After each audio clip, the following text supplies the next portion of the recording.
Kiev qui doit faire face encore aux attaques menées par la Russie. Moscou affirme aujourd'hui une frappe massive sur les installations énergétiques ukrainiennes.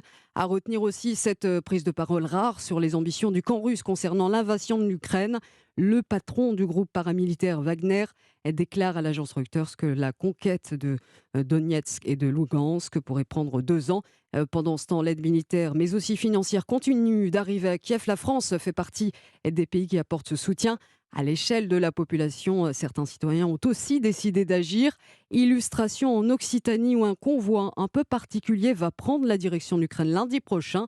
À son bord, tout un cabinet dentaire qui doit servir à équiper un hôpital près de Lviv dont le matériel a été détruit. C'est un dentiste toulousain à la retraite qui ne trouvait pas de repreneur, qui a tout donné. À Toulouse, le reportage du correspondant d'Europe 1, Benjamin Peter.